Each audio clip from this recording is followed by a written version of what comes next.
Welcome to Celtic State of Mind. I'm John Dykes, and once again I'm joined by Stevie Mullen. Stevie, how are you doing? I'm doing very well, Paul. Thanks for inviting me through. It's always a pleasure on a Thursday to see you. Now, before we get started, Stevie, we're going to have an extra special bulletin tomorrow night. So we're going to run with our 12:30 bulletin on Friday, as normal with Jim Orr. But at night time, you're going to come through with a special guest, and we're going to be talking about the forthcoming Rangers game tomorrow night. So what time do you reckon you'll be here to join us? We'll be leaving Glasgow about 7 p.m, so we should be here for about 8 if the traffic's okay. Something we're really looking forward to now. I know Simmy's looking forward to it as well. Well, it will be yourself and Jim Simonetti. We've had a few queries asking where Jim is, so it's the return of Simmy, and I'll be interested to hear from the pair of you at a different time, because I think at night time, Stevie, we'll get a lot of people getting involved in a discussion. I think the night before a Celtic and Rangers game, then people are sitting about watching the TV, you know, they're a bit agitated, they're not with their friends, especially at this time because you can't go to a pub or anything, and they're all just looking for a Celtic fix. So what better fix can you get than sitting talking about Celtic in the studio and everybody can join in? Now, I just said before we came on, you and I had been talking for a bit there. There's Ken Walsh coming in to say, Simmy, the return of the king. You've took that too far, Ken. The return of the king. We need to let Jim see that when he comes in tomorrow. Ken, great for you to join us, and you are watching on YouTube. For anyone else who's watching on YouTube, please subscribe. We're only about 30 subscribers away from the magical figure of 3,000. Let's see if we can get there before kick-off on Saturday. But we were talking about the game, and you know, I have absolutely no fear. I've got no fear on Saturday. Yes, we're missing a few players. That's the norm, isn't it? And of the players who were missing, I think Forrest would have started, Christie would have started, and Edouard will still be available. And I'm going to ask the question. We've seen pictures of him yesterday, Stevie, and he's obviously back in Scotland. Earlier than I thought he was going to be. I thought it was Friday, in actual fact, but he's back in Scotland. And like you were saying before, you don't know how much it's affected him. He's a young guy. We don't know the effects of the virus on Edouard. Do you reckon he will feature at some point on Saturday? I would start him. If he hasn't suffered any ill effects of the virus and they don't know what toll it's took on his health. If he declares himself fit to play, I would start. And the reason why I would start him is I wouldn't want to put him on the bench. You start with Lee Griffiths. You take Lee off because he's tired. You put Eddie on and then he breaks down. I'd rather he was the first guy rather than having to waste 3 centre forwards on the one man. Do you think we will only go with one up front, Stevie? Because again, that's another discussion point. Had Christie been fit, there was the possibility that he would be playing up top with one of the 4 strikers that we have. I can't see Lenny playing with the 2 at the best of times, and I don't think we'll be starting with 2 strikers on Saturday. If I want to go into this discussion, then right, okay, let's go. If you're looking at it and it's a Celtic Rangers game and you've got to take the other team, so you're asking me to do the hardest thing I've ever had to do in my life and kid on associated with Rangers. So if you're looking at it from Michael Beale's point of view, and let's not be kidded, he's the guy who's the brains behind the throne. So he'll be looking at how can I exploit Celtic. So if you're in Michael Beale's position, you're going to be looking at the full-back areas and the space between your central defenders and the full-backs. Mm-hmm. So he'll be wanting to play Barisic and Tavernier. He'll want to play Ryan Kent wide left to double up with Barisic, and I think he would want to play Scott Arfield doubling up with Tavernier.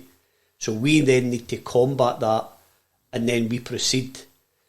It's for me, and I've been one of the guys who's championed the 3-5-2 on the show for this game in isolation, and obviously with the risk that you've got all your centre halves, you've only got 3. I would go to a 4-5-1. Mm-hmm. That would be my formation for Saturday.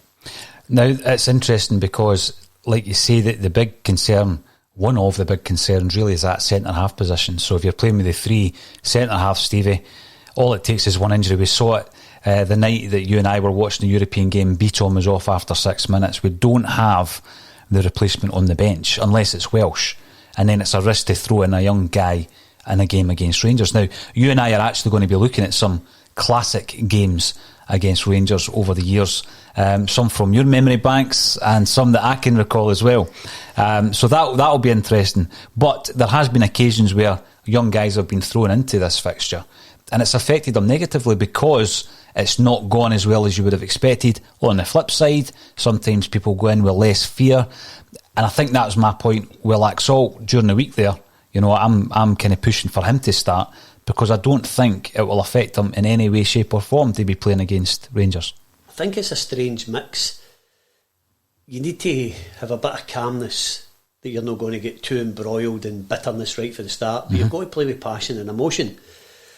But going out and there's no crowd, if you're a good footballer, then you should be able to play. I watched a thing very interestingly during the week, and it maybe correlates to the same situation that Scott Brown's playing in. And it was Gary Neville talking about Roy Keane. He says, we were a very good team when Roy wasn't in the team. We were a brilliant team when he was in it. So even when Keane sort of waned a wee bit for the peak, he still had that massive influence on the team. And I think that's what Scott Brown adds to our team. Even if he's not playing particularly well, he can drive the other guys on, because they've got to satisfy his demands. You've got the manager in the dressing room who tells you through the game. Good captains then get that onto the park and make the guys live to their demands. You know the Scott Brown factor, and he is written off almost season on season, Stevie. I think the Scott Brown factor is key in a match such as this. I'm also really aware of, you know, the lineup coming out an hour or so before the game often, and Lenny surprises us with an inclusion of someone. Can you see him doing something like that on Saturday? I don't think there's anybody that you could be surprised with. If you're going to be playing him based on the two previous Celtic Rangers games, I think you need to be aware of the dangers and how you can threaten them. You know, in the last game, the 29th, I thought Goldson, and I can't remember his partner, at the back, were allowed to stroll out and hit passes, where when we get the ball at the back, they were on us like a flash. So we need to combat that. We need to be competitive in the middle of the park, where I thought we were outfought and outthought in the last two games. So we need to be really, really tight unit in the middle of the park. Scott Brown, for this game, I wouldn't expect him to link the play all the time. I would hope he could just sit a wee bit deeper and not get caught in front of the ball, because we need to be able to combat them hitting us on the break. Or do we sit in and invite them out and then hit them on the break? Where if you've got Frimpong, Laxalt, then you can expose their frailties. But it's a very, very difficult game, and the tactics is going to be really, really important for Saturday. Yeah, I'm looking forward to it, Stevie. Now, before we get back to the fixture against Rangers, there's been a few other things happening around about the club since you were last here, and most of the people tuning in will be aware that the club did do, there has been a survey in relation to Celtic fans, and talking about, you know, getting back to the game, Stevie, after this pandemic or during this pandemic. And you've got some stats and figures there from the survey results that you want to share with us. Again, it's even the title's a bit off. The fans' sentiment survey, you know, so I don't know who came up with that. But 17,000 people completed the survey about the potential return to Celtic Park. 99.5% of supporters are ready to return, but would expect restrictions. 99% of fans would complete a COVID questionnaire prior to entering the stadium. 86% would still attend if they were not allocated their own seat. 80% would attend even if other family members with season tickets could not access the same game. 83% have access to a printer. 75% would travel by private car. And 87% expressed excitement and optimism at returning to live matches. Did you say that was 13 or 17,000? 17,000 people responded to the survey. Interesting. It is interesting because, I mean, we have watched with interest some of the developments over the last few days in relation to international football, Stevie, and you're watching stadiums with fans back in there. We've heard again from Nicola Sturgeon this week talking about fans travelling elsewhere to watch games. She highlighted Blackpool, and maybe some of the fans will be coming to Fife. I'm not too sure. We'll need to wait and see. We'll certainly not be in Fife during the game. We'll be here covering it.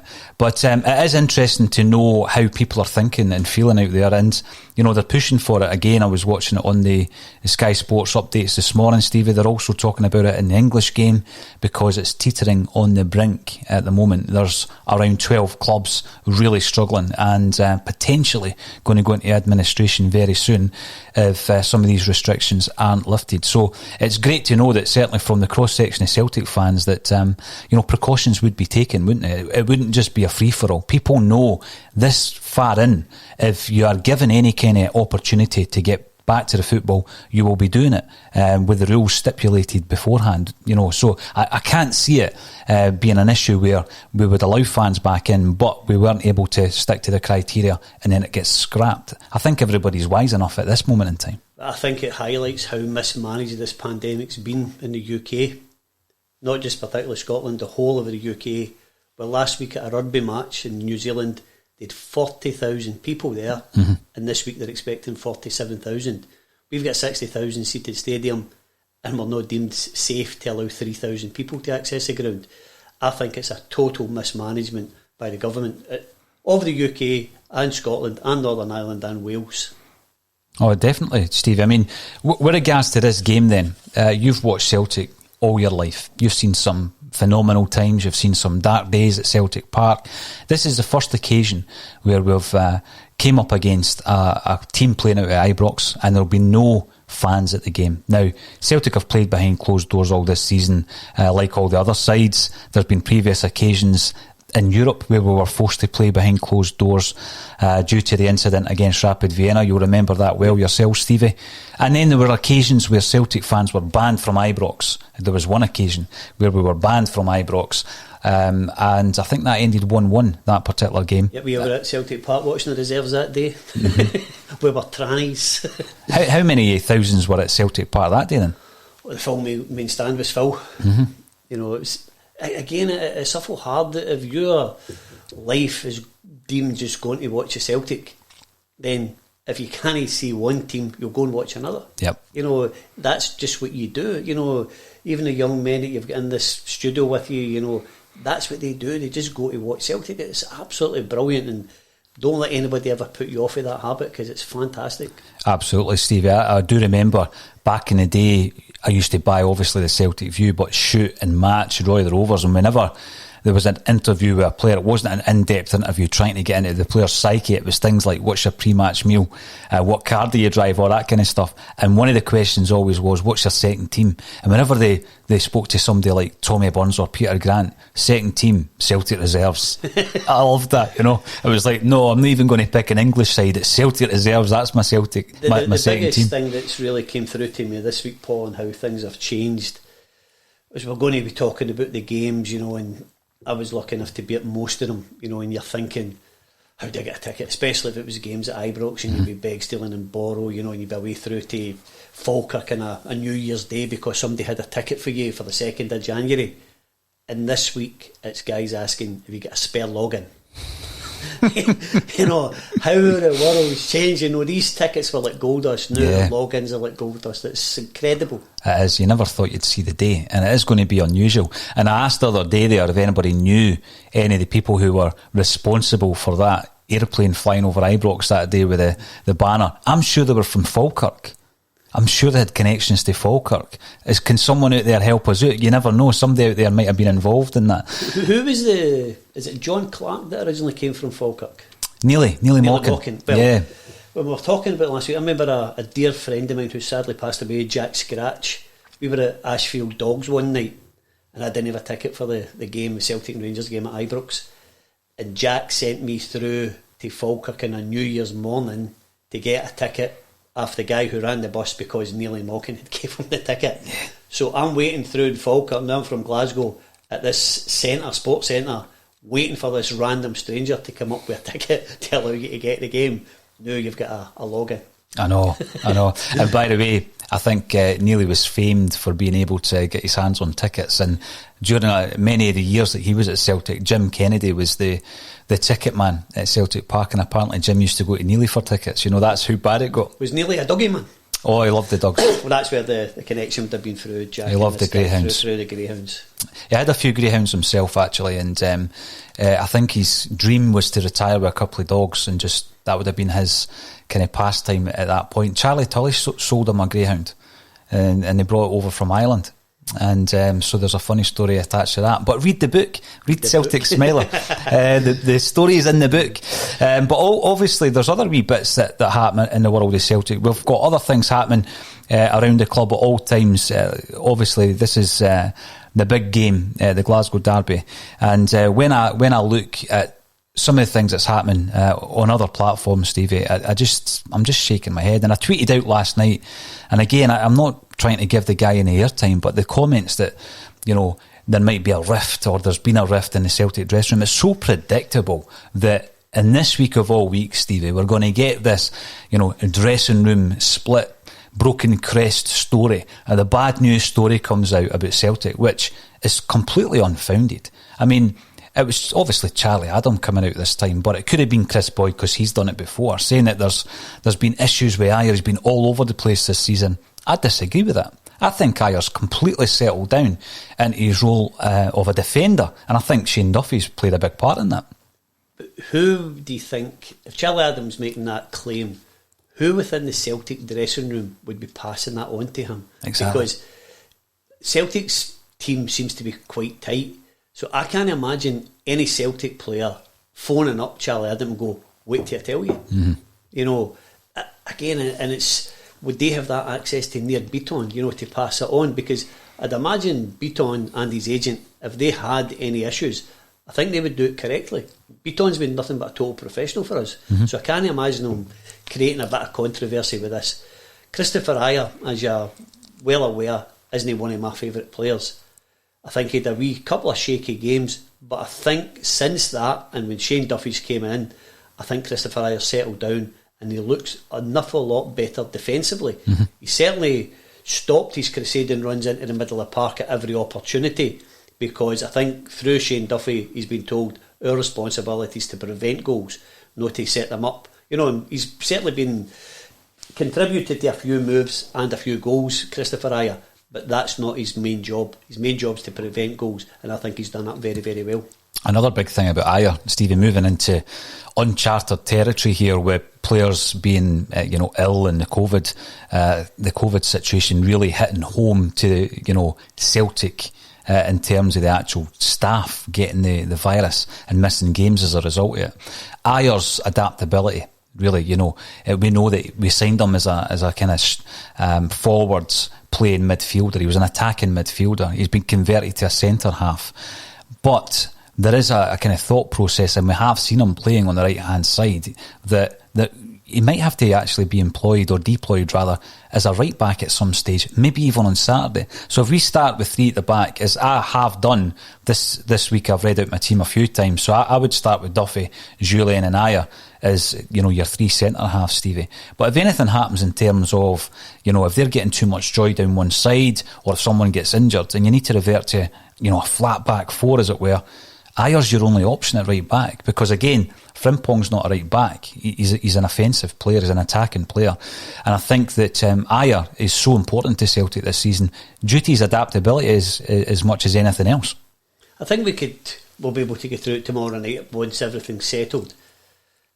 My team for Saturday would be Barkas, Ajer at right back, Duffy at the right side of the defence to keep talking to Ajer and not let him move, Julien, Greg Taylor. Midfield of five, Frimpong, Encham, Brown, Callum McGregor, Laxalt, and I would start with Eddie up front. Mm-hmm.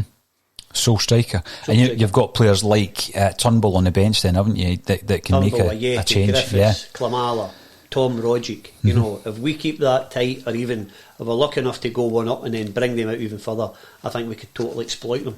But I wouldn't want to exploit myself by being too open to start with. Now, I did say we were going to be speaking about some classic games against Rangers in their different guises, because obviously some of these were before my time, Stevie, I've got to say.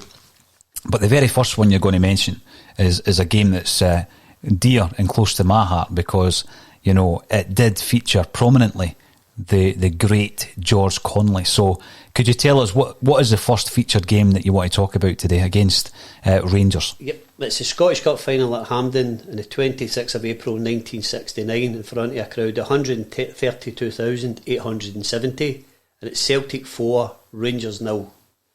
The Celtic team is Fallon, Craig and Gemmell, Murdoch, McNeil and Brogan, Connolly, Chalmers, Wallace, Lennox and Auld, and the sub was Clark. The scorers were McNeil after 3 minutes, Lennox after 44, George Connolly after 45 and Stevie Chalmers after 74. This game allowed us to win the treble in the space of 28 days. Jim Calligan, this is just a wee bit of trivia, Jim Calligan, the referee, used the new 50p for kick-off, even though it wouldn't be a legal tender for another 6 months. Jinky was suspended, John Hughes was injured and Harry Hood was cup-tied. In the 1971 film Dulcimer, John Mills, for no plot reason, sits watching the goals from this game on TV. The director must have been a Celtic man. Oh, I didn't know that. Brilliant. So, this is really pertinent, right? So this is 1969 and we're fast forwarding to Saturday. George Connolly and Bertie were employed as deep-lying midfielders, dragging Rangers fullbacks forward. This is an omen for Saturday, leaving spaces for the speedy Chalmers and Lennox to exploit. This is the first real example of Celtic playing a 4-4-2, 1969. Billy set the tone with an early-headed goal. 19-year-old Connolly goal was a thing of beauty, dispossessing Greg and rounding Martin to tap home. Bobby's goal was race clear to finish emphatically. Chalmers scored a classic goal on the break. No lap of honour was allowed. So Billy passes the cup back. That set the precedent for modern football, as you see it happening in every cup competition now when they get a trophy. Right. Bertie said he'd seen the game twice, once on the tactic boards and once on the pitch. Incredible. So that's the first game for 1969. We started with a 4-4-2, probably for the first time. Incredible in so many ways, because although I can't remember the game, I'm so aware of it due to the goal that was scored by George Connolly. If you can imagine a lad coming from a small mining village in Fife called High Valleyfield, and again I wrote about this in my book, the Quality Street Gang, where the choice was pit boots or football boots, Stevie, and most men had to go for the pit boots because they didn't have the talent. But Connolly, as a young boy, was renowned around the village for being this unbelievable talent. Now, his big brother was a good player as well, Joe. Joe was an excellent footballer, but he lacked pace. And Joe actually played for Cowdenbeath as a centre forward. And there's a game, someone might want to correct me if I'm wrong here, I think it was 1968, where Celtic went to Central Park, and it was because it was the first game under the floodlights at Central Park. And Steen was very good at that, wasn't he? You know, sending a Celtic side to get some of the more provincial clubs good gate receipts. So he sent the Celtic side up, and it was primarily the Quality Street kids that were playing. So at centre half you had George Connolly, and at centre forward for Cowdenbeath you had his big brother Joe, who recently passed away, God bless him. Joe Connolly, you always seen him cycling about in Cairney Hill, big fit guy. You would mistake him for George actually. He looked very, very much like his wee brother. But George was wearing, like you quite rightly said, George was wearing the number 7 shorts that day. Because 19 years of old, 19 years of age. Unreal. You know, and then it goes on next season to the great game at Ellen Road. You know, unreal. A fantastic footballer. Unbelievable. And again, he was a shining beacon for kids. Not only kids, Stevie, that might have had a chance to play football, but every kid from the villages. Looking at somebody like George Connolly, who actually played in a European Cup final in 1970, who played for Scotland, who was the Scotland Player of the Year. You know, that kind of thing didn't happen in the villages. People didn't go and achieve that kind of level of success. So Connolly, for years and decades afterwards, was a hero to so many people. And you know, when he turns away with his arms aloft after scoring that goal, and he nicks it off of Greg and he walks around the goalkeeper like he's playing up at the park, you know, and he just kicks the ball in. And he turns away, and again, this might be my mind playing tricks on me. I think his front two teeth are missing. And it's unbelievable what you learn when you start speaking to players, because the guy that fixed his teeth was Jim Craig. Jim Craig was George Connolly's dentist, and he got him a new set of gnashers. It's incredible. But it's amazing, you know, if you've got a young man at 19, you know, being able to do that. Mm-hmm. Now we've got guys, we're saying we need to watch, so they're only 23 and 24 playing in a game with the front, you know, crowd. If they're good enough, play them. Don't nurture guys and mollycoddle them. Get them in the team if they're good enough. Yeah, absolutely. And again, you know, just to let everybody know that's of a Celtic state of mind, George Connolly is doing great. We know that he was lost to the game far too soon, Stevie, and he had some dark periods in his life, but he's doing absolutely brilliantly through lockdown and just in general. So a big shout out to George Connolly, a High Valleyfield hero, a Celtic hero, a Scottish hero. He's doing absolutely brilliantly. So I think he's back involved with Celtic as well, Paul, isn't he? When match days are allowed, I think he's back in about the lounges, is he not? He came a couple of times to, you know, George, he's a big shy guy. Yep. He's a big shy guy, and he's one of the people that you wouldn't give him a mic and expect him to stand up and tell a few stories, but sit him down, Stevie, and that football brain's unbelievable. Like I said to quite a few people, I've interviewed a lot of ex-Celts to try and get a basis of stories for the book and get a background. If I was talking about that game, I'd want to know how they felt in that changing room beforehand. I'd want to know what Jock Stein said to them. You know, what did they say to young George? But George remembers everything. So when you're talking to some players, they can't even remember the game. You talk to George, he'll tell you who refereed the game. He remembers every detail. And actually during lockdown, his son David came through to pick up some books. I've got like a wee reference, I say a library. It's not like a big expanse. It's a tiny wee room in my house. It's like a broom cupboard. That's where I keep all my reference stuff, all my books. And David came out to get some Celtic books for his dad. You know, because his dad will go through them and read biographies and autobiographies of players that he played alongside and Celtic history books. He's got a great wealth of knowledge, and he's brilliant company, is Big George. Have you ever asked him who his favourite Celtic player was, or the best that he played with? Yes, and without hesitation, Billy McNeil. Wow. Without hesitation, he says Big Billy. But he talks so fondly about people like Bobby Murdoch, Jimmy Johnson, Bertie Auld. You know, he believes that there was a number of captains on that pitch. You had Jock Stein as a manager, of course, and then he says you had captains all over that pitch. But an interesting one about that game, I've spoke to him about that game, is he didn't think he played well against Rangers. Obviously, you look back, the goal, the young kid, as you say, within a year, he is one of the main players in what was called the Battle of Britain against Leeds. But he was very critical of his performance when he looks back. And I don't know if it was the occasion. He says that quite early on he was knackered. And I don't know if he was playing out of position. I mean, he was very adaptable, George Connolly, wasn't he? But that could be emotional fatigue. Yeah, definitely. 132,000. Incredible, that, eh? Another thing, just going back to yesterday, I spoke to Johnny Owen yesterday on a Celtic State of Mind, Stevie, and Johnny's been a good friend of this podcast because he came on in the very, very early days. Now, Johnny's a high-profile movie director, and he came on to this wee rickety podcast when, you know, we were recording it with dictaphones over a phone and all that kind of stuff. And that was about 2.5 years ago. And he gave us his time, and he's a great guy and he stays in touch. And I remember, you know, every now and again, if Celtic were playing Rangers, he would text, because he is a proper Celtic fan.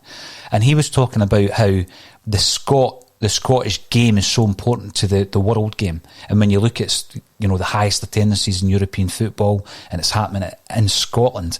And when you reeled off that figure, it came back to mind what Johnny said yesterday about how important Scotland and Scottish football has been to the world game. Of course, he's just made a new documentary focusing on Shankly, Stein and Busby, which looks absolutely dynamite. Can't wait to see it. But that attendance, 132,000, and that's the ones that they counted. Well, if you think that if you were going to Celtic Park on Saturday, 60,000, you're in awe, it's more than double that. Mm-hmm. More than double. You know, so you're no, again, you know, people say, no, everything's scrutinised. if you've got to please your fans out of 132,000, you need to be a good player. Oh yeah, absolutely. And again, that was when all the kids were getting, lifted over. So there was maybe closer to 140,000 at the game. It's incredible, isn't it? But yeah, what a game. And you're right in the midst there of the great Jockstein teams of the 1960s and 70s. Oh, treble, wasn't it? It's won the treble that year. Unbelievable. One other wee thing before we go into the next game, Stevie. I had the great pleasure of interviewing Bobby Lennox and the late Stevie Chalmers on the same day up at Hampden. And we were at Hampden, and it's got some great historical artefacts up there, but there was a wee section, I think it was the Hall of Fame actually, and there's a constant loop of goals getting shown, and it shows you the 4 goals from that game with Bobby and Stevie being in the Hall of Fame. And as we were walking past the screen, the two of them just stopped to watch the goals, and you could hear them. They weren't doing it for effect. Stevie was saying to him, "You should have passed that to me," to Bobby, And then when Stevie scored, "You should have passed it." It was just great to see the two old guys at that point having a wee laugh and joke about the good old days, But sadly passed away, Stevie Chalmers. And when you read out the team, that's the first thing that strikes me is the players that have gone, Stevie. Well, even Jim Brogan, I was lucky enough when Jim came up to St Roch's a couple of years ago. Jim played for St Roch's for a wee while. And at that time he'd been affected by dementia, and you're thinking probably one of the most decorated men in Celtic history, and he was regressing with this horrible degenerative disease. We were able to get a few photographs with him and a few guys that were all of the same age, and it's just great to see them, and we should cherish them while we have them in our midst. Oh, definitely. And we could probably talk all day about them, Stevie, because you mentioned Jim Brogan, and it brings back another Neely Mockin story. Neely Mockin couldn't drive until he was well into his late 30s, early 40s. I'll need to ask young Neely about that. And the first car that he bought it from Jim Brogan. Jim Brogan dealt in cars, buying and selling cars, and apparently it didn't even have any brakes. I think Jim's family were sort of quite well to do. Jim attended St Joseph's in Dumfries, where most people wouldn't have been able to go to that sort of school. But no, a great player and a lovely man. Brilliant. Great memories, great names, and it's brilliant to discuss them. 10 years after that game is the second game that we're going to focus on. Celtic won the league, and famously 10 men won the league. Tell us your memories of that, Steve. You were at the game, weren't you? Yeah, so this is Celtic 4, Rangers 2, 21st of May 1979. On Monday night, the game had been postponed for the 6th of January. A wee night of training for me. I hope none of the Rock players are listening to that. So the team that night was Latchford, McGrain, Lynch, Aitken, McAdam, Edfilson, Provan, Conroy, McCluskey, McLeod and Doyle. The sub was Davidson. So the goals were by Aitken, McCluskey, Jackson, own goal and Murdo McLeod. So Johnny Doyle, God rest him, was sent off in 51 minutes for retaliation against Alec MacDonald. And you still had the referee Eddie Pingle from Edinburgh. They still gave you where they came from in those days. This game's generally known as 10 men won the league. It was Celtic's last game of the season. Rangers still had 2 games to play. Celtic were 3 points ahead, so victory was essential. Only 2 points for a win in those days. 3 points for a win wasn't introduced until 1995.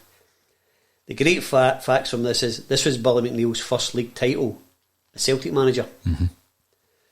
The backdrop to the game was Thatcher had been elected only weeks before, and the industrial unrest which had pertained in the UK over the last year was manifesting in all specks of life. As we walked along Jane Field Street, a television mast was being removed due to a snap strike by TV technicians. There was also a rail and bus strike in Glasgow that night. The game took part. Alec MacDonald scored for Rangers to make it 0-1. And if any of the younger guys, this is a mixture of Barry Ferguson, Morelos on one. Alec MacDonald was detested by the Celtic fans. Usually you're detested if you're not a bad player. Alec MacDonald was quite a good player. Celtic started to dominate, and then Big Roy scored for an assist by Provan. McCluskey scored in 74 minutes after Aitken's shot was deflected. Bobby Russell equalised 2 minutes later. So we're getting into the last aspects of the game. 13 minutes remaining, 2 each, places going mental, jungles heaving. Big Roy's immense this night. He's driving the team forward. For younger viewers, the way Scott Brown does now, Big Roy was the same, just driving. 85 minutes, a McCluskey cross is mishandled by McCloy onto Jackson's head, and it's an OG. 3-2 to the good guys. 90 minutes, McAdam clears the ball, Murdo controls it. Remember, it's his first season. He's only bought for £100,000 for Dumbarton earlier season. 20 years of age. Bang, 25 yards out, postage stamp, Celtic are the champions. The place went absolutely berserk. It was that's the raw emotion, the passion of the jungle, and it was great days. I'm a young man and it's fantastic, and unfortunately it ended up in a bad way. It's the only night in my life I've ever sat in a prison cell walking along the road. So I understand the Green Brigade now, and crossed a road and the police appeared from nobody and threw me into the back of a van and I had to spend the night in Bernard Street police station. It was in the Calton, but it was worth it until I had to phone my dad and say, you need to come and collect me. And he came with my brother, and it was terrible to my brother because he went, I expected after that idiot, no you. So I don't know how my brother felt with that comment, but absolutely magnificent night. And as I say, the backrest of the stature, don't let any of your viewers let her be airbrushed. She was a horrible person, and we shouldn't forget her. No, absolutely not. And again, talking to Johnny yesterday, you know, we had in common with many other people who'll be listening in. Our old men were miners, you know, and suffering that miners' strike, 84 to 85, Stevie. Horrendous times for communities. It tore communities apart, you know. And then there was the big issue as well that a lot of men had to go away somewhere else to work. So you had these guys who were skilled and they were hard-working guys with maybe, in my case, 4 kids to feed, and they ended up going away somewhere else to work, and often far-flung places. So marriages were breaking down because if the man's away for 6 months at a time, that can be difficult. And so you can still see it now. I drive into some of these villages, Stevie. High Valleyfield, who I've mentioned already, Oakley, Cymru, Blair Hall. These are all mining villages, and it's almost as if the soul and the heart's been torn out of them, you know. And that you can trace it right back to Thatcher, you know, back in the 1980s. Decimated every village in Scotland that was a mining village, from yourselves in Fife to Ayrshire. The whole village was decimated and never recovered. Never. You know, you're an articulate young man, but your life would have been shaped by what she'd done to your dad. Mm-hmm.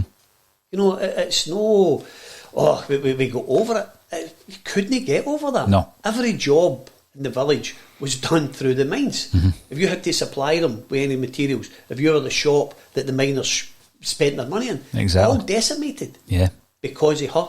Oh, evil personified. See if there's any calm in the world, she's a miner in hell having to keep the fire going. Mm-hmm. No, you're right. And it's something that you've got to keep bringing up, because generations just won't know because they've not experienced it, and I don't blame them for that, Steve, but you've got to keep that memory alive. It was tough times. Well, what sort of woman would do away with school milk for kids? I know.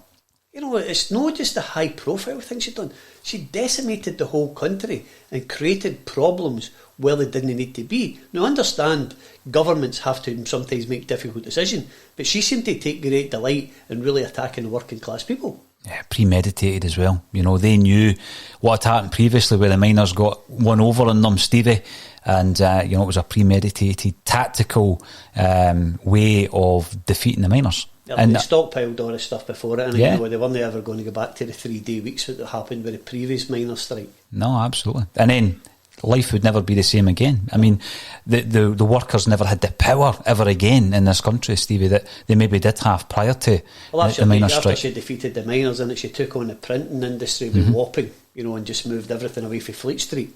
You know, and again, probably started the demise of the print media. Yeah, absolutely. So a big shout out to all the men and all the families that came through that miners' strike. I mean, I've got huge respect for my old man going through that, Stevie. A lot of people buckled, and you know, there were issues with that as well. So a big shout out to everybody whose family members were involved in that, and we should never forget it. Now, you were talking about 10 men winning the league, and every game you mentioned, it sparks up memories for me. Again, I wasn't at that I can take absolutely no credit for Celtic winning the league, but I was born in December 78, and that's when the fortunes turned around. I think that had more to do with Danny McGrain coming back from injury, though. But as you might know, I got really, really friendly with Andy Lynch, who played that night, and Andy remembers the game so well. Again, I went through the old Celtic football companion with Andy, and we spoke about every game that he played. And, I mean, understandably, he couldn't remember much about some of them, but that game he could remember it. And I've spoken to Danny about it as well, Danny McGrain. Danny was the captain, wasn't he? Yeah, aye. And you always think about Johnny Doyle, you know, how disappointed he would have been to have been the boy that was sent off. And I think Danny did say that, you know, Johnny was feeling sorry for himself in the dressing room, but the players saw a few of the players gave him a hard time for a spell, and then obviously allowed them to enjoy the celebrations as well. And the images are great. There's a couple of people on the park. I know a few guys who ended up on the park as well, but there was a few of the Celtic youngsters in the jungle that night. Guys like Willie McStay and Charlie Nicholas, who had stolen Celtic jerseys for Neely Mockin and went to the game. Danny Craney was another one. I'm just naming and shaming them. But obviously, the following game you're going to talk about features Charlie Nicholas, who in 1979 was just a young ground staff boy nicking jerseys to go into the jungle. So, but I think the emotion then, Paul, was more raw. You know, it's nothing to do with any criticism now. I think the way the songs are done and everything at Celtic Park now is a wee bit more orchestrated, a wee bit more organised. Yeah, yep. I think back then it was just everybody was mental and it was spontaneous. You know, it's let's go. Guys would just randomly do mad things, even to the extent some guys would be running across the top of the jungle roof, you know, climbing up pylons. Imagine trying to do anything like that now. The place would be shut down. I know. It was spontaneous, so as you say, it wasn't as organised, and there was a bit of rawness and a bit of passion in there. But yeah, great players. Great players. Tremendous. I mean, the goal, you mentioned Murdo MacLeod's goal. That was voted. People remember that Jinky was voted the greatest ever Celt. But quite recently, Steve, you gave me the I think it was a 64-page magazine that accompanied that ceremony.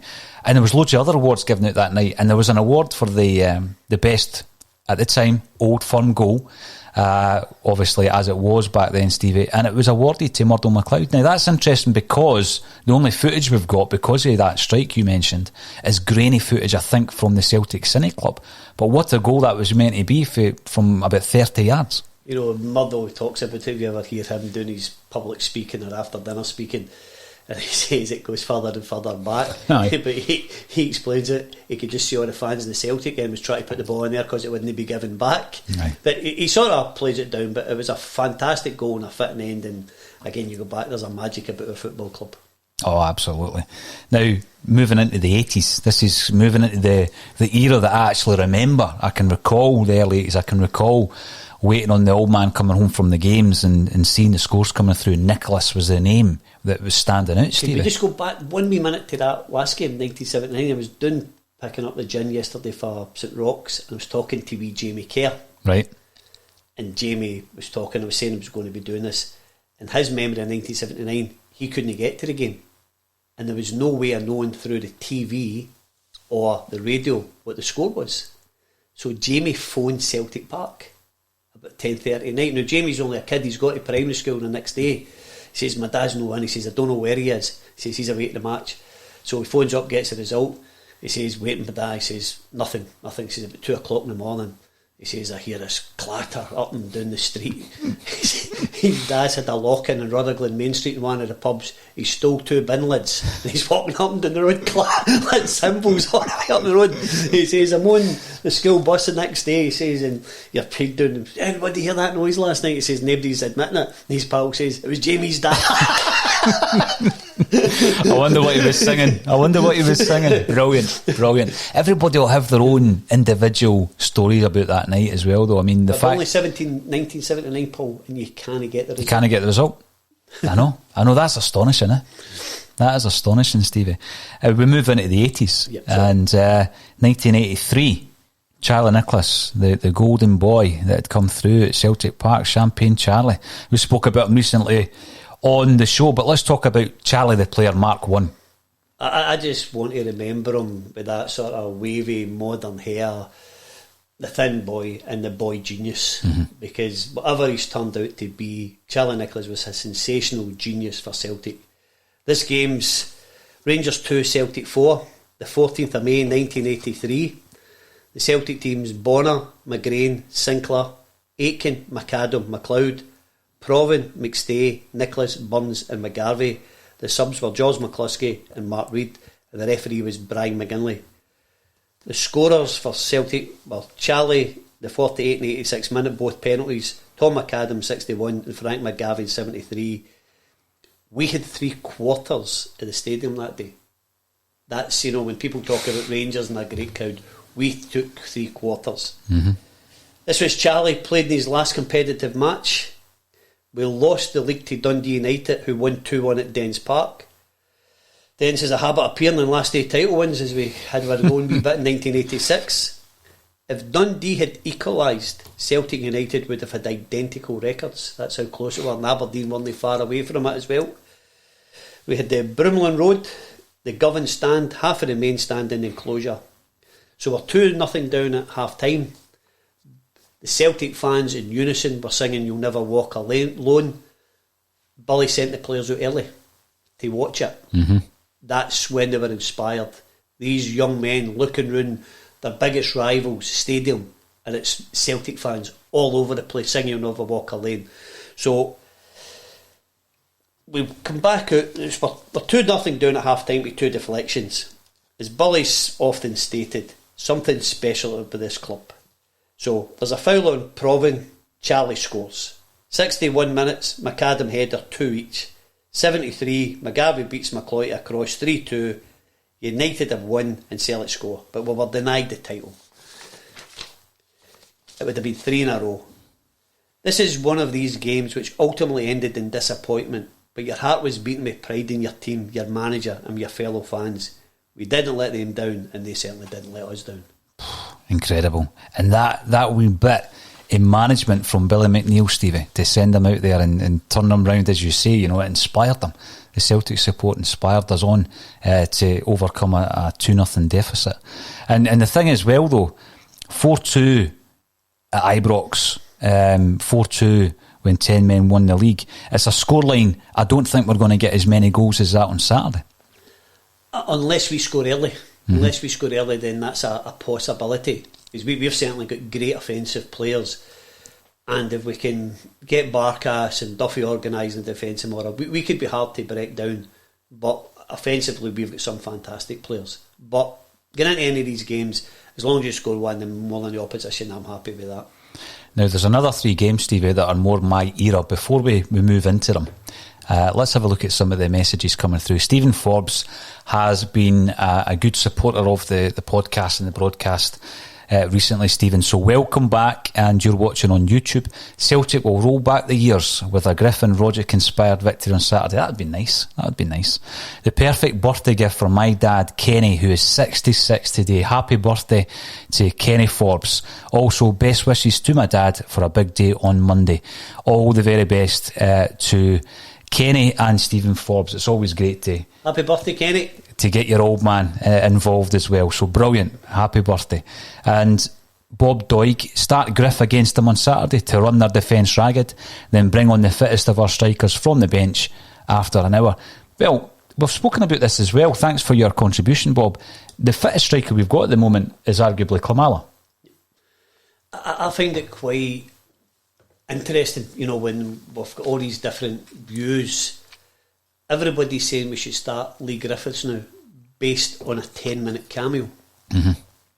So we've now all just deemed that Lee's fit and we can get an hour at him, where a couple of weeks ago we got 10 minutes where we were all delighted. Yep.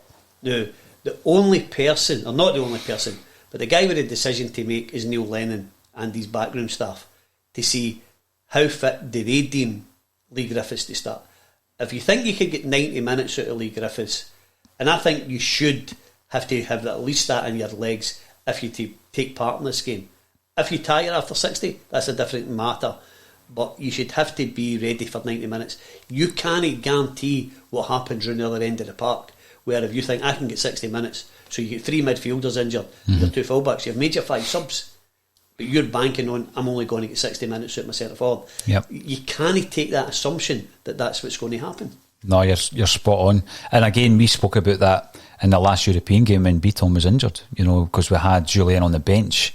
We didn't utilise Julien, but these things can completely throw a spanner in the works, Stevie. So you're spot on. Then a Barca boy who gets involved regularly on the broadcast is joining for the first time on YouTube.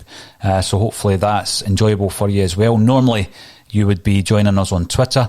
And you think that Lenny will go with Griffiths and Elyounoussi supporting. I have got them two starting on Saturday, Stevie. I think it's version 3 of my side after all the call-offs. But that's how I would start. But it's like you say there, if we were to go back to the comments on some of the YouTube videos, but you can read the comments, obviously. Even a month ago, there was loads of people coming on, Celtic fans, saying that Griffiths finished. Get over him. That's what we were getting told on the show. All of a sudden, Griffiths is a man to start against Rangers. And it might be all a bit too much too soon. I admit that. I've got him in my team. That's probably my heart overruling my head, I think, Stevie. But I have got him in my team to start. And then you've got the question of Edouard as well. You've said you would start Edouard. Listen, he's your secret weapon, because I think a week ago he was almost written off for this game. If you think back to when Edouard came on in the League Cup final, they were terrified. As soon as he got the ball way wide left, Goldson tries to go through him to take him out of the game. They're terrified of him. There's nothing wrong with Lee Griffiths starting tomorrow or Saturday if Neil Lennon deems him fit enough to play. But he's got to start with the basis that he can play 90 minutes. If he's fit to play 90 minutes, if you play him and he plays Elyounoussi, if we can shut them down further up the park, it then makes a job easier for our midfielders. But we'd have to get inside Neil Lennon's head to see, is he going to contain or is he going to go on the front foot and make it an offensive game where we'll leave ourselves a wee bit vulnerable at the back. Oh, definitely. Now, Francie WLU, welcome back. You're commenting via Facebook. Afternoon to you. I reckon Hodgson will play a part at some part of this game, whether it's starting or impacting as a sub.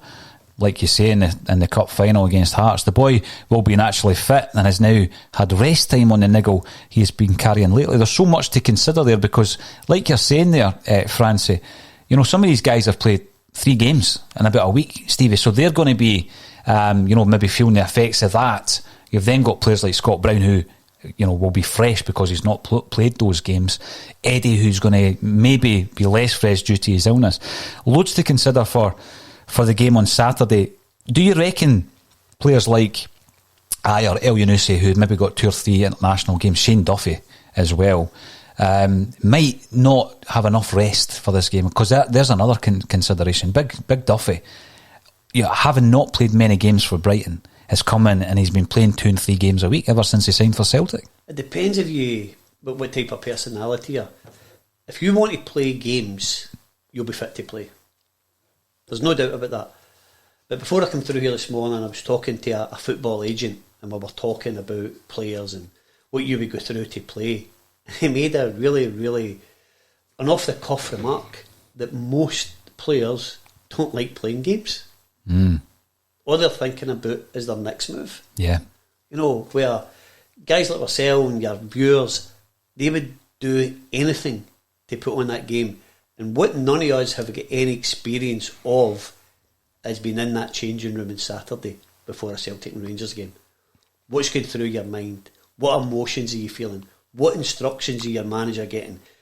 Are you one of those players that think, I'm a centre mid, I would give anything, and I'm sure all your viewers would be the same, you would give anything just to be on that grass. Whether you thought you were in a centre forward, if he says you're playing at left back, you would put that strip on and do it to the best of your ability. You wouldn't take yourself out of the team by saying, I don't play that position.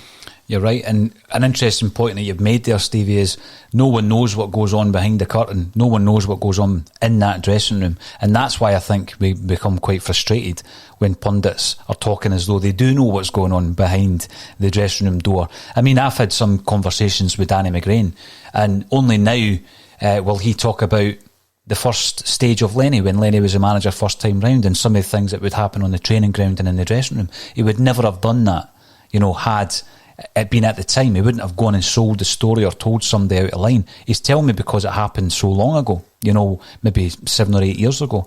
So for Charlie Adam to claim that he's got a mole or information's been fed to him from a reasonable source, let's take it this. It's incredible. Bit, Paul, if it's okay. If footballers, and they're all young men, and you've usually got some pranksters, to use an old-fashioned word, amongst that squad, is somebody telling Charlie that to make him embarrassed, to embarrass him? Because I don't think there'd be a Celtic player who would phone Charlie and go, wait, I tell you, Big Beaton's causing murder. I think they might do it so he goes on that show and makes a complete fool of himself.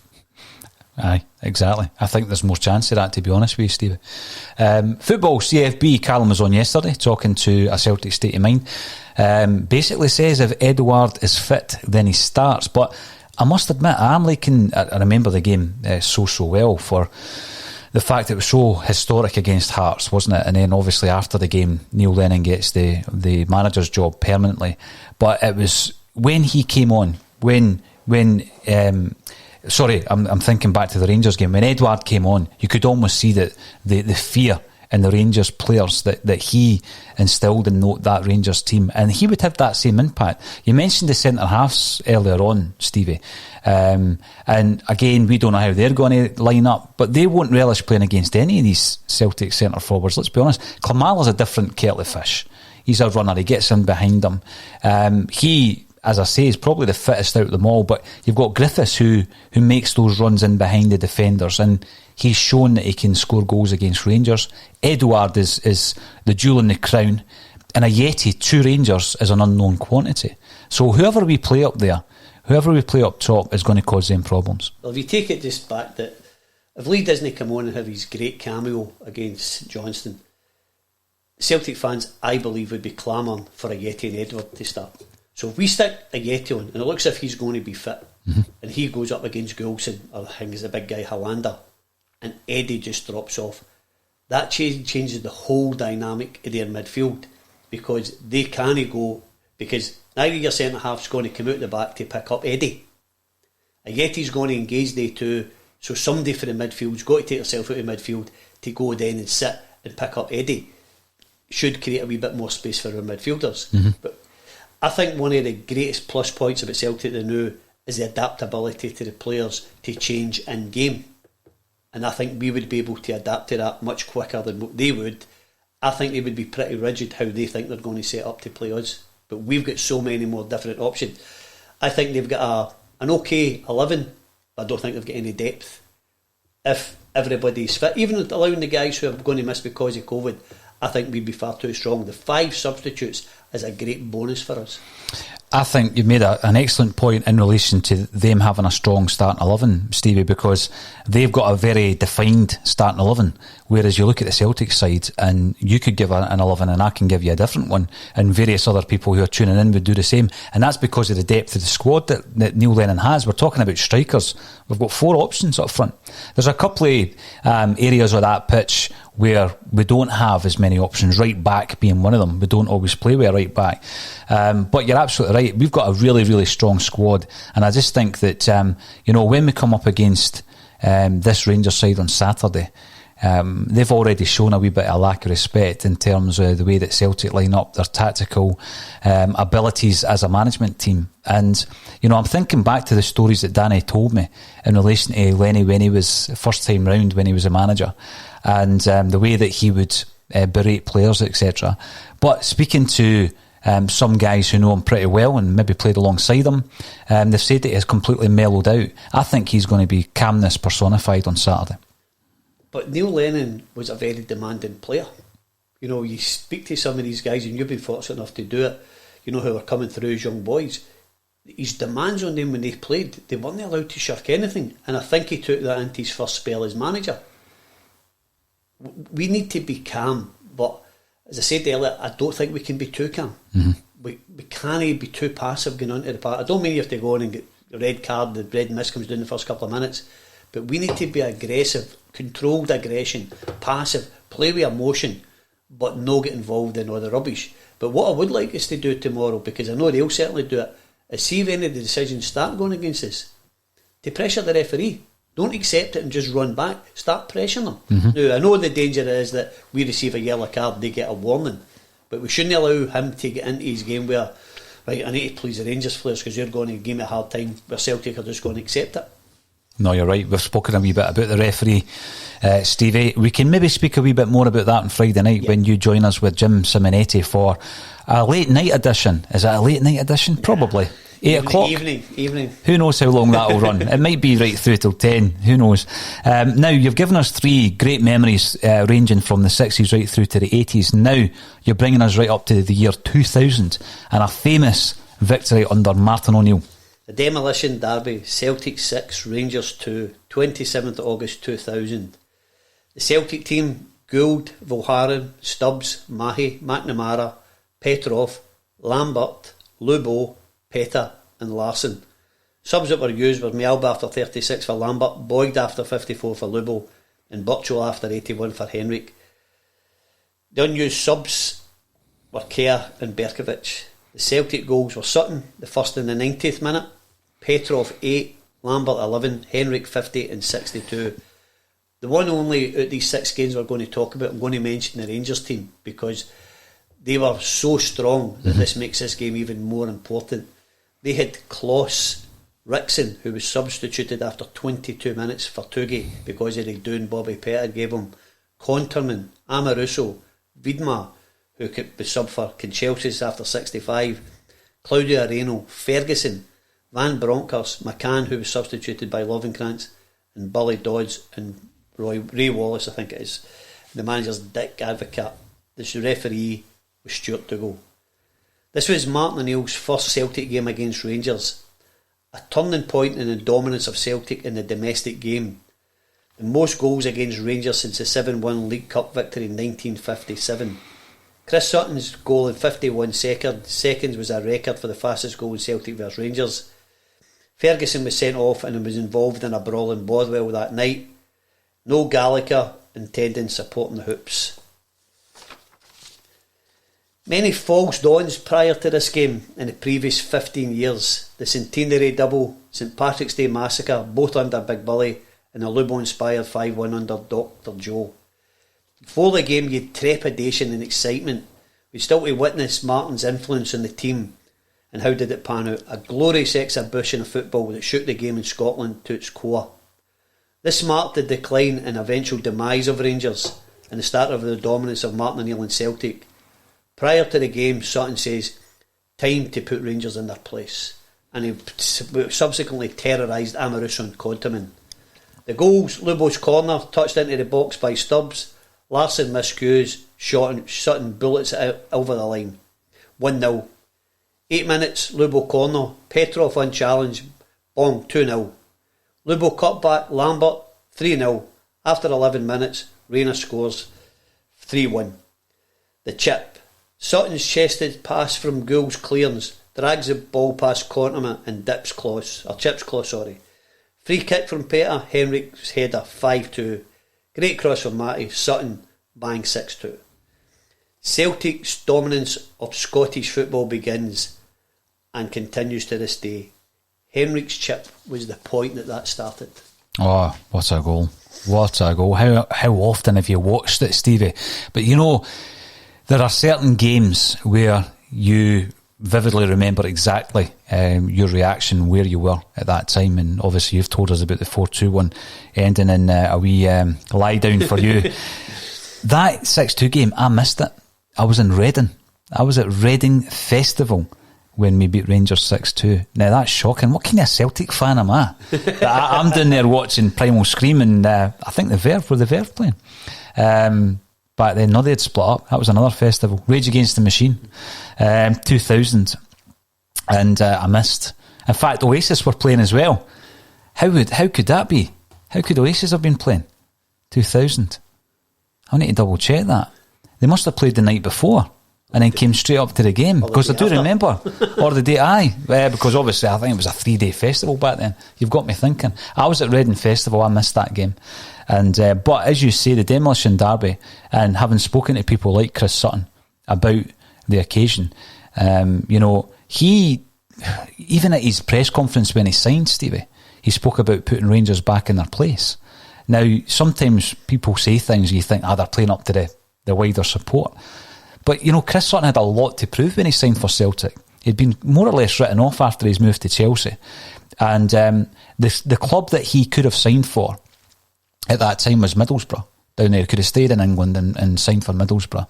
And he speaks about, obviously, speaking to O'Neill and how O'Neill sold him the idea of coming up to Scotland and playing for Celtic. And he's one of the modern day kind of Celtic heroes, isn't he, Chris Sutton? And I actually love him as a pundit. I think he's a brilliant pundit as well. But the one player that surprises me when you read out the team that has an association with that game is Berkovic. Yep. I would never have associated Berkovic with that game, albeit he was an unused sub. I think the difference with Big Sutton's got a confidence bordering on arrogance. And where he can play, see when he refused to play in the B International for England, good players don't play in that. Guys that think they've got something to prove jump at these opportunities. So having the confidence and the arrogance to tell the England manager, I'm too good for that, we know we've got a player, gets to meet Martin installs that confidence in him that this is what we're going to do. And even Martin, Rangers are the benchmark, this is what we've got to do. It was absolutely brilliant. You start your first Celtic Rangers game and you score within 51 seconds. Usually your career can only go downhill from there. But his escalated. Where Chris Sutton, when you're talking about modern football, Chris Sutton's one of your greats in that period. Oh, absolutely. And, he talks about that goal because people reckoned it was offside, and he says it was.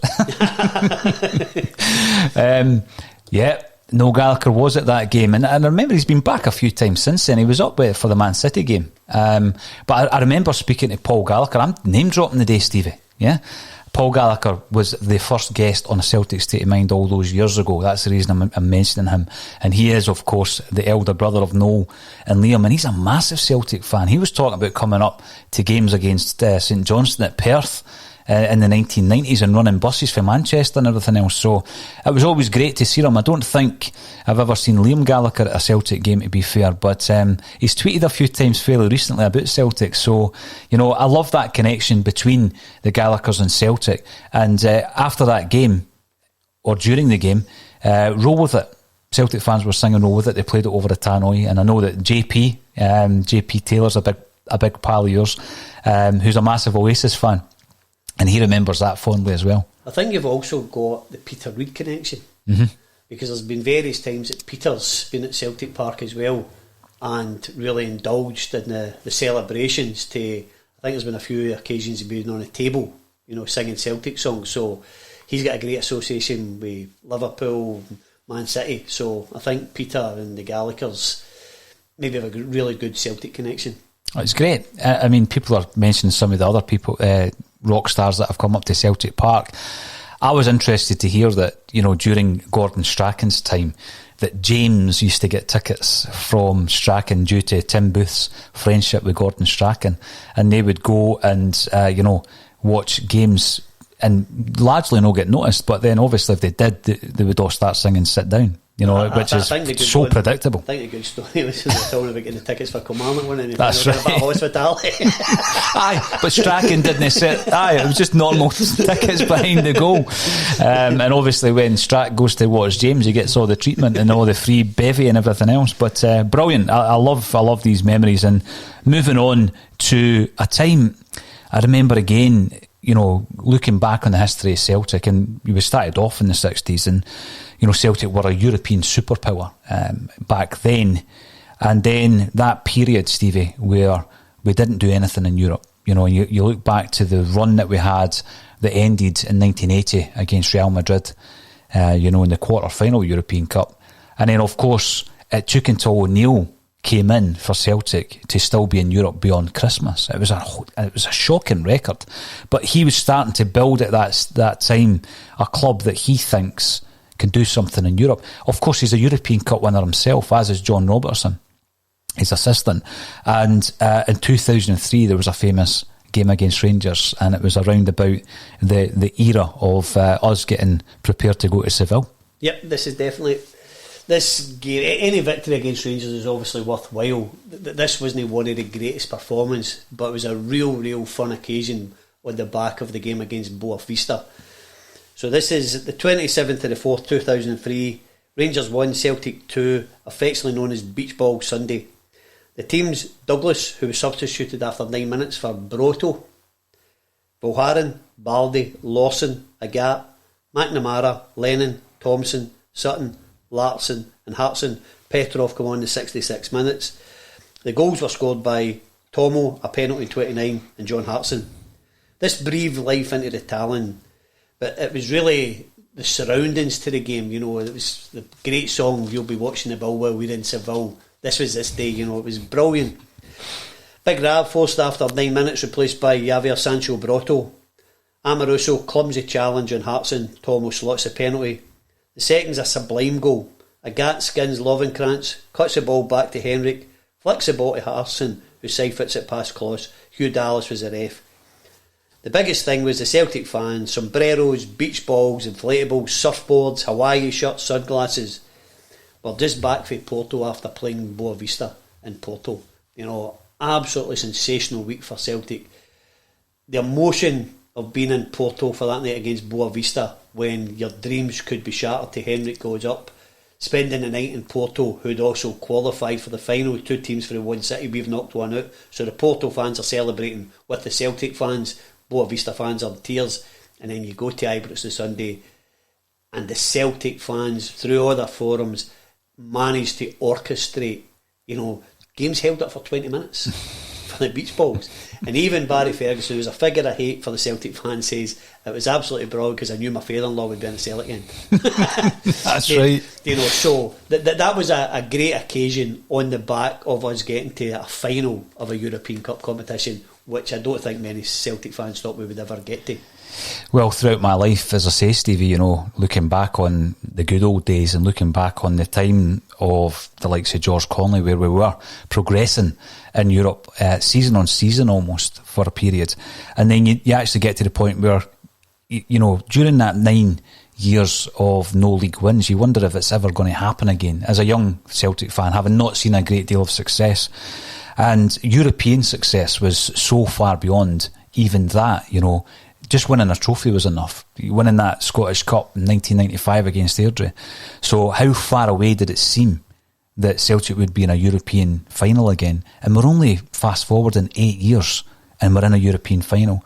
Now Celtic are obviously on a much firmer footing now, Stevie, but myself in my early 40s, I think to myself, will we ever be at that stage of Europe again? I mean, is it something that you think about? Do you think you'll ever see another European final in your time? I think it's possible. And I've been looking about, I've been born through the 3 European finals. I think if we have a wee bit more luck, a wee bit more direction, it's certainly something we'd achieve. I think, it would be very hard to get to the Champions League final. But I think there's definitely a chance to the Europa League. If I were able to move to a different league, then I think the Champions League has become a possibility. But the night in Porto against Boa Vista was the amount of gentlemen who are Celtic fans that I'd seen in numerous European trips, you know, in tears at the end of the game because we had achieved our dream. You know, we'd heard the stories from our fathers about going to these games in Lisbon and Milan. Knew it was our game. This was our chance. You know, and we get held back in the concourse below, and then we all left. And when you're standing down there, and then the Celtic fans, you've been in these things, whether it's at Ibrox or anywhere else, and the chants just start. To your knees are shaking, you've got goosebumps, your hairs are standing. It's marvellous being a Celtic fan on these occasions. Absolutely marvellous.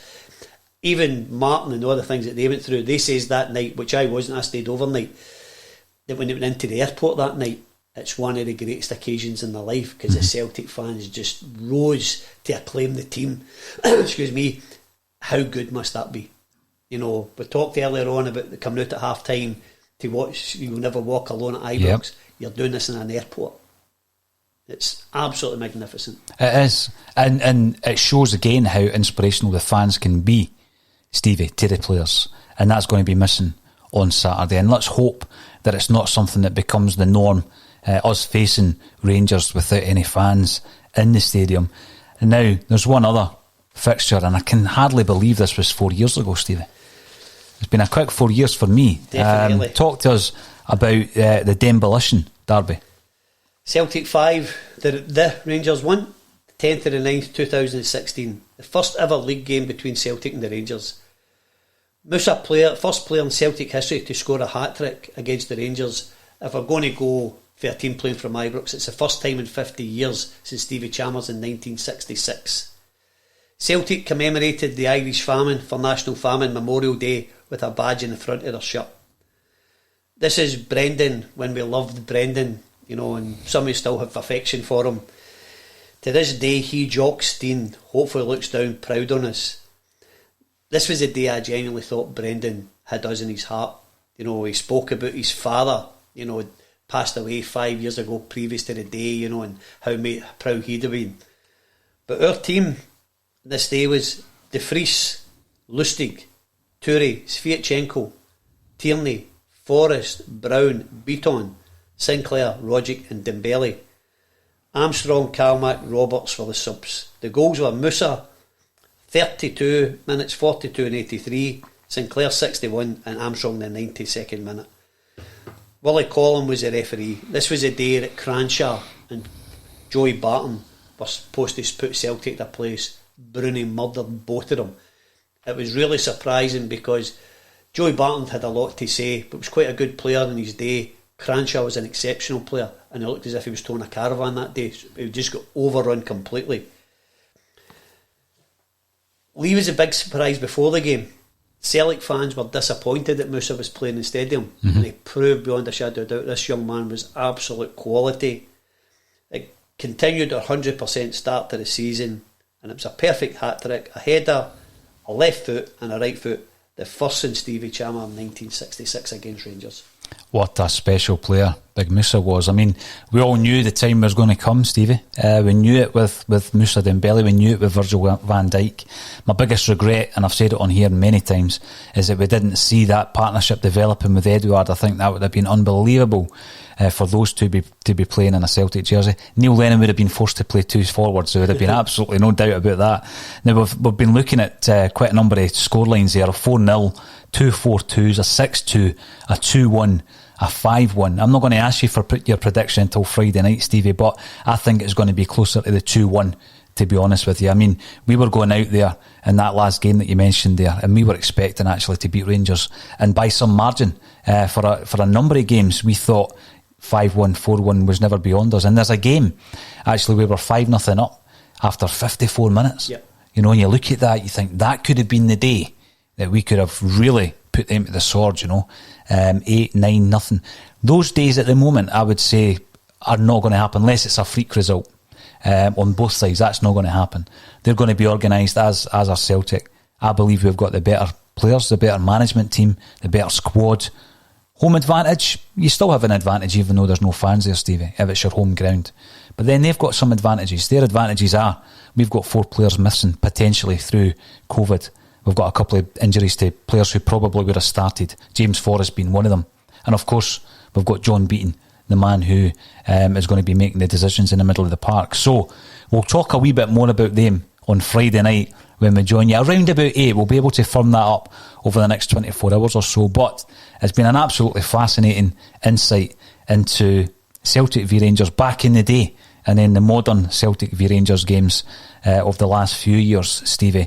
And we've had loads of comments coming through, and people who are commenting on Twitter and on Facebook and YouTube, thanks for getting involved. We do try and get through as many as we possibly can, so please continue to get involved as we move forward into the weekend and the big game on Saturday. We'll be there half an hour before kick-off. All that's left for me to say, Stevie Mullen, is thank you again for joining me on A Celtic State of Mind. Absolute pleasure, Paul. Thank you.